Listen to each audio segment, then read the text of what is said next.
মা আমেনাকে বললেন যে সকল শিশুর বাবাকে আমি দেখি, কিন্তু আমার বাবার কোনো সাক্ষাৎ পাই না, অতএব আমার বাবার সাক্ষাৎ চাই, আমি বাবাকে দেখতে চাই।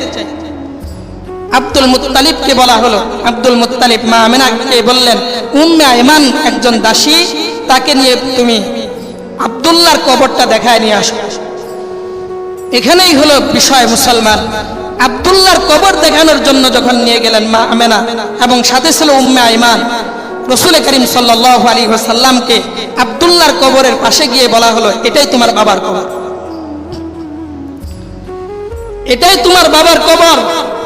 নবীজি মুহাম্মদ রাসূলুল্লাহ শিশু বাচ্চা দৌড়ে গিয়ে কবরের উপরে শুয়ে পড়ছে। শুয়ে যত ধরনের আবেগী কথা, কান্নাকাটি এভাবে করতেছিল।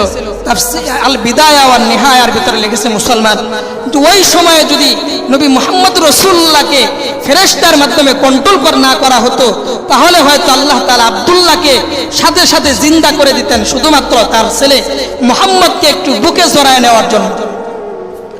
কিন্তু আল্লাহ কন্ট্রোল করেছেন না, এত বেশি কান্নাকাটি করা যাবে না।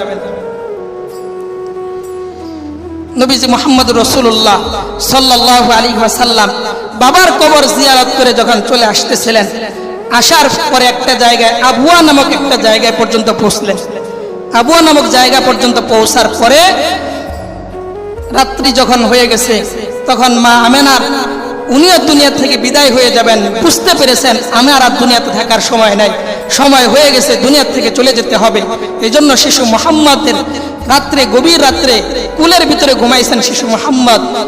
মা আমেনা চেহারার ভিতরে হাত বুলাইতেছিল আর বলতেছিল, হে ছেলে, কুল্লু হাইয়িন মাইয়িতুন ওয়া কুল্লু জাদিদিন বাল, প্রত্যেক জীবিতকে একদিন মরতে হবে, প্রত্যেক নতুন জিনিস একদিন পুরাতন হয়ে যাবে। হে সন্তান, বাবাকে দেখার জন্য আসলা, আজকে তোমার মাও তোমার থেকে বিদায় হয়ে যাবে, তোমার মাও চলে যাবে। মা আমেনা দুনিয়া থেকে বিদায় হয়ে গেলেন। আল্লাহ রাসূল সাল্লাল্লাহু আলাইহি ওয়াসাল্লামের ঘুম ভাঙার পরে দেখলেন মা আর দুনিয়ার ভিতরে নাই। উম্মে আইমান বলেন, আমরা দুইজনে মিলে মা আমেনার কবর দিলাম। কবর দেওয়ার পর চলে আসতেছিলাম, চলে আসার সময় আমি উটটাকে প্রস্তুত করতেছিলাম, ঘোড়াটাকে প্রস্তুত করতেছিলাম। হঠাৎ তাকে দেখি পিছনে তো মুহাম্মদ নাই, মুহাম্মদ চলে গেছেন মায়ের কবরের কাছে। দৌড়ে গেলা, যা দেখি মুহাম্মদ মায়ের কবরের উপরে শুয়ে শুয়ে কান্না করে আর বলতে থাকেন, মা, বাবাকে হারাইলাম, তোমাকেও হারাইলাম, আমার মাও নাই, বাবা